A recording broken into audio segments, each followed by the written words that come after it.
शुभ साहब आइए। Hello have a seat. Thank you. क्या लेंगे आप? चाय कॉफी? No thanks. मैंने सुना था शुभ साहब आपके छोटे भाई प्रेम सहगल को। Mister Bhargav, if you don't mind, बेहतर होगा कि हम सिर्फ और सिर्फ काम की बात करें। हाँ क्यों नहीं, क्यों नहीं। Thank you. मिस्टर भार्गव, मैंने आपको फोन पे अपना पूरा केस समझा दिया था। आपको अपनी पूरी कहानी सुना चुका हूं मैं। तो बताइए क्या सलाह देना चाहेंगे आप? क्या सोचा आपने इसके बारे में? देखिए शुभ साहब, सहगल परिवार को सारा शहर जानता है, कितनी इज्जत है उनकी, और ये आप लोगों का घर का मामला है। तो मेरी तो आपको यही सलाह है कि आप लोग आपस में बैठकर इस मामले को सुलझा लें। तो मिस्टर हेलो। हाँ अनीता, अनीता मैं बाहर हूँ, किसी के ऑफिस में हूँ। हाँ थोड़ा वक्त तो लग ही जाएगा, उसके बाद मैं पापा से मिलूंगा। Anita, Anita what's wrong with you? तुम अभी भी उनके बारे में सोच रही हो? और तुम किस बदनामी की बात कर रही हो? हाँ, बदनामी तो हो ही चुकी है। देखो अनीता, अब इस घर में या तो प्रिया रहे या हम रहे। बस मैंने कहा ना, अब हम और नहीं सहेंगे। सहने की बारी अब प्रिया की है। ओके यू डोंट वरी, तुम चिंता मत करो, मैं हूं ना, सब ठीक हो जाएगा। I take care of everything, कहा ना? Okay okay bye. Mister Bhargav, मैं आपकी मजबूरी समझ सकता हूं। आप तो क्या, इस शहर का कोई भी वकील मेरे पापा सुनील सहगल के खिलाफ केस लड़ने के लिए तैयार नहीं होगा। मगर मिस्टर भार्गव, आप ये मत भूलिए, इस शहर में ना सही मगर इस देश में आप जैसा काला कोट पहनने वाले वकील मुझे बहुत मिल जाएंगे। Good day mister Bhargava.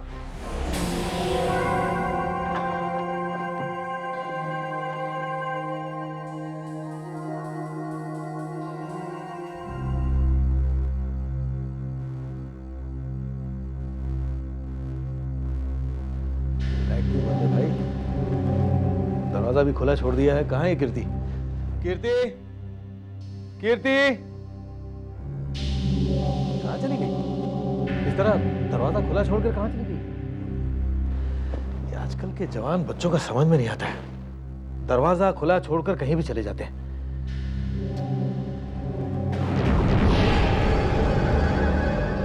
कौन है? मैं पूछता हूं कौन है यहां? कौन है? सामने आओ। कौन है? मैं पूछता हूं कौन है यहां? मैं कहता हूं सामने आओ। Happy birthday to you. Happy birthday to you. Happy birthday dear Papa. Happy birthday to you.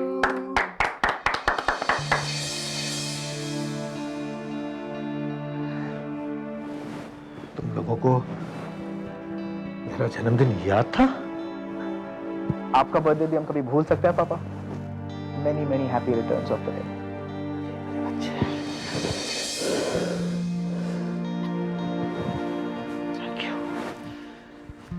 Thank you so much बेटा, थैंक यू सो मच। लेकिन बेटा तुम यहाँ कैसे? मैं आपको सिर्फ बर्थडे विश करने के लिए आया था पापा। ये झूठ बोल रहा है अंकल। इसे यहाँ मैं लेकर आया हूँ क्योंकि केक मुझे खाना था। बहुत दिनों से किसी की बर्थडे पार्टी पर जो नहीं गया था। थैंक गॉड अंकल, आप हंसे तो। करण तो कह रहा था कि आप हंसना ही भूल गए थे। अब अंकल जल्दी चलिए, केक काटिए, सबको खिलाइए। ऑफ कोर्स कम कम कम कम आ जाओ। चलो चलो। Happy birthday to you, happy birthday to you, happy birthday dear पापा, हैप्पी बर्थडे।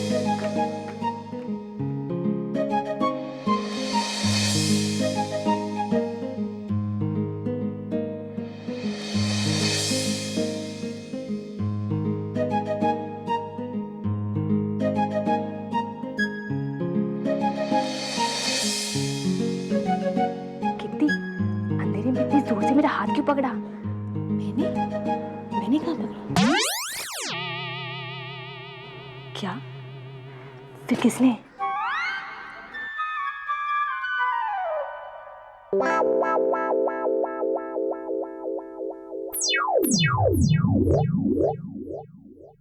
बेटा करण, उस आदमी का क्या हुआ जो सोनिया को आंखें देने वाला था? तुम लोग उससे मिलने गए थे ना, क्या हुआ, मिला कि नहीं?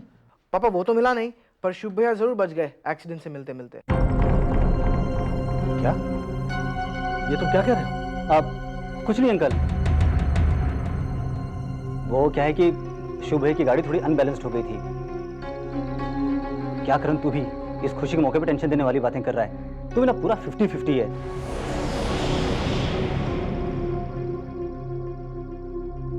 आधा बेवकूफ और आधा समझदार।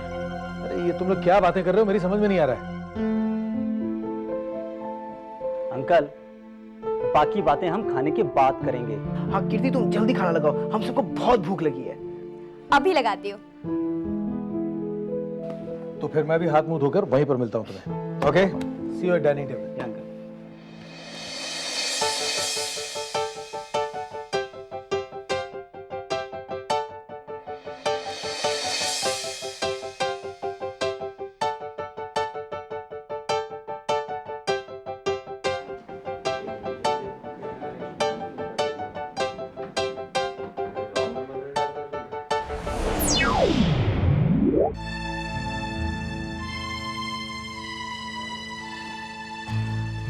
सुनील, शुभ का फोन बंद लगता है। सुबह से शाम होने को आई, शुभ का अभी तक कोई पता नहीं चला। कहाँ गया होगा? आप अनीता के माँ के यहाँ फोन करके देखिए, शायद वही हो। अनीता बच्चों को लेकर आखिर कहाँ जाएगी? शुभ है तो बड़ा समझदार, लेकिन ऑफिस से भी गुस्से में निकला था। शुभ का इस तरह बिहेव करना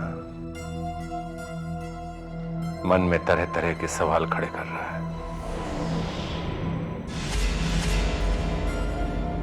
सुधा, तुम भी बिना सोचे समझे कुछ भी बोल देती हो। तुमने डायरेक्ट अनीता पर इल्जाम लगा दिया। आप माने या ना माने, लेकिन दोनों बार प्रेम को जहर उसी ने दिया है। आप भले ही आज मेरी बातों पर यकीन ना करें, लेकिन एक ना एक दिन सबके सामने उसका भांडा फूट जाएगा। उसके मन में पाप था, इसीलिए तो इस तरह मुंह छुपाकर वो यहां से भाग गई।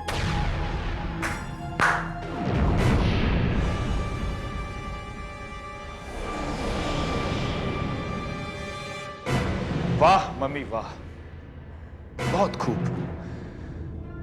अनीता के प्यार, उसकी सेवा, उसके त्याग का बहुत अच्छा इनाम दिया आपने उसे। Thank you very much.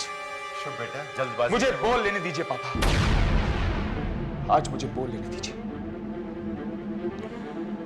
Anita के ऊपर इतना घिनौना इल्जाम लगाने से पहले आपके मन में एक बार भी यह ख्याल नहीं आया मम्मी कि अनीता ने प्रेम को कभी भी अपना देवर नहीं बल्कि अपना छोटा भाई समझा, उसको बेटे की तरह प्यार दिया उसने।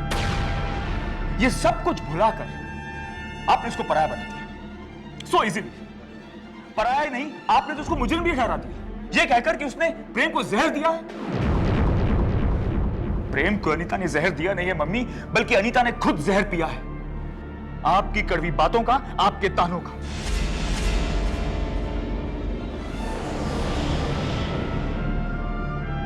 और ये औरत जो सर झुकाए, भोला भाला चेहरा बनाए हम सब के बीच खड़ी है, जिसके कमरे से जहर की शीशी मिलती है, जिसकी उंगलियों के निशान मिलते हैं, वो आप सब लोगों की नजरों में देवी है। देवी बेगुनाह है ये, सिर्फ इसलिए क्योंकि कोर्ट ने उसको बाइज्जत बरी कर दिया। और अनीता को आप सब लोग गुनाहगार समझते हैं सिर्फ इसलिए क्योंकि प्रेम के कमरे में दूध का गिलास उसने रखा। वाह मम्मी वाह। शुभ बेटा, तुम गलत। बस! आप बीच में मत बोलिए मिस्टर आलोक। मैं गलत समझ रहा हूं या सही, जी आपको समझने की जरूरत नहीं। आज हमारे घर की जो हालत हो रही है, वो बाहर वालों पर जरूरत से ज्यादा भरोसा करने का ही नतीजा है। शुभ, आखिर तुम साबित क्या करना चाहते हो? मैं कौन होता हूं साबित करने वाला पापा? मैं कौन होता हूं? और वैसे भी आप सब लोग पहले ही साबित कर चुके हैं, फैसला भी कर चुके हैं कि अनीता गुनाहगार है। ठीक है, यही सही। आप सब लोग बेशक उसे गुनाहगार समझे मम्मी, मगर मैं अपनी पत्नी पर अब और अन्याय बर्दाश्त नहीं करूंगा। अब आप लोग मेरा भी फैसला सुन लीजिए। अब इस छत के नीचे मैं, मेरी पत्नी अनीता इस औरत के साथ नहीं रह सकते।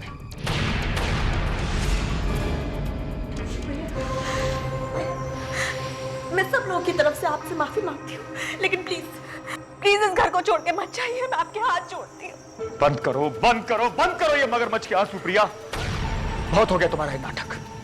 और बाय द वे, तुमसे किसने कह दिया कि मैं ये घर छोड़ रहा हूं? हाँ? ये घर मैं नहीं, तुम छोड़ के जा रही हो।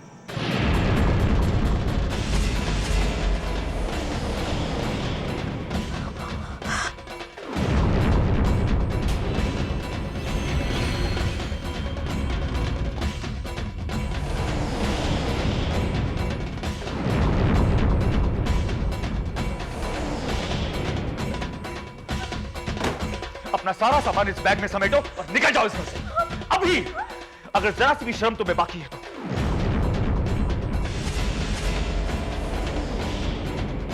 ऐसे कर दो।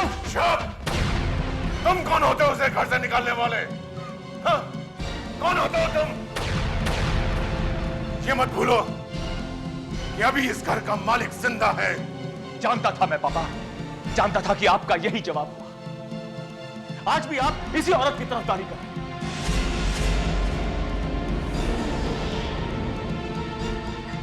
और आप कर भी क्या सकते हैं? इस औरत ने अपने झूठे प्यार और अपनी झूठी सेवा से आप सबको अपने वश में जो कर रखा है। तो यही ठीक है, यही ठीक है पापा। मुझे मेरा हक मुझे दे दीजिए। अब गिरती हुई दीवार को बचाने का कोई फायदा नहीं है पापा, कोई फायदा नहीं।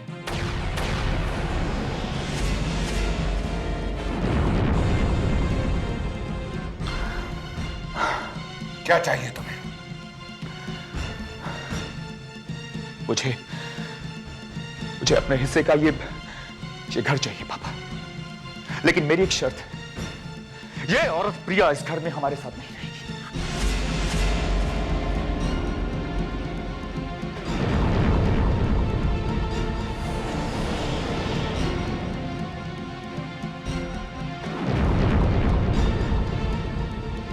चुप।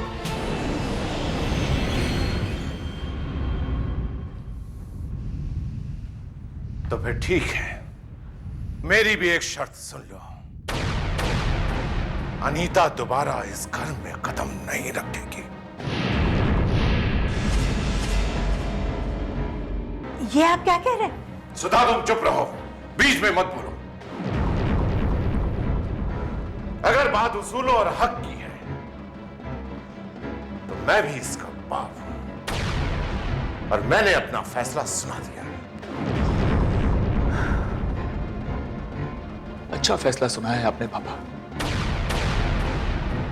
अगर सुनना ही चाहते हो तो सुनो। इंसान चाहे जिंदगी में लाख अच्छाइयां कर ले, लेकिन एक गलती उसकी सारी अच्छाइयों पर पानी फेर देती है।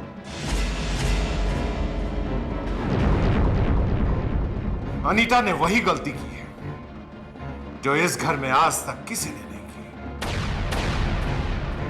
अनीता ने इस घर की चौखट कर लांग कर इस घर की मर्यादा को अपने पैरों तले कुचला है। तो वो मर्यादा तोड़ती है, मगर इस औरत की वजह से प्रेम मरते मरते बचा। हम सबको अदालत का मुंह देखना पड़ा। इस औरत की वजह से हम सब लोग इतने बदनाम हो गए कि किसी से नजर मिला के बात तक नहीं कर सकते। इस औरत की वजह से हम सबका बिजनेस बर्बाद होते होते बचा, मगर आपकी मर्यादा का उल्लंघन नहीं हुआ। वाह पापा वाह। मैं तुम्हारी किसी भी बात का जवाब देना जरूरी नहीं समझता और ना ही तुमसे कोई बहस करना चाहता हूं। रुक जाओ सनी, गुस्से से बात और बिगड़ सकती है। बात तो बिगड़ चुकी है आलोक। ये भूल चुका है कि ये मेरा बाप नहीं बल्कि मैं इसका बाप हूं। तो ठीक है पापा, ठीक है। तो आज आप भी अपने बेटे का फैसला सुन लीजिए। आप जितनी दौलत ना सही पापा, मगर उन्हें इतना प्यार जरूर दूंगा कि मेरे परिवार को कभी भी दौलत की कमी महसूस नहीं होगी। शुभ, ना बेटा, मत जा। देखो, तुम्हारे पापा ने जो कुछ भी कहा गुस्से में कहा बेटा। रहने दीजिए मम्मी, रहने दीजिए। पापा ने तो गुस्से में कहा, मगर आपने अनीता को मुजरिम समझकर उसको ना जाने क्या क्या कहा था। वो क्या समझकर कहा था? चुप भैया, भैया प्लीज इस घर को छोड़ के मत जाइए। इस घर को कोई छोड़ के जाएगा तो मैं जाऊंगी, लेकिन प्लीज प्लीज भगवान के लिए इस मंदिर जैसे घर को मत तोड़िए भैया। बस करो प्रिया, अपने ये मगरमच्छ के आंसू बहाना अब तो बस करो। तुम अपने इस भोले वाले चेहरे से इन सबको अंधेरे में रख सकती हो, मगर मुझे नहीं। मम्मा, जिस मंदिर जैसे घर की तुम बात कर रही हो उसे तो तुम तोड़ ही चुकी हो, और मैं तुम्हारी तरह इतना बेशर्म नहीं हूं प्रिया कि इतना सब कुछ सुनकर, सबका भूलकर अभी भी यहां खड़ा रहूं।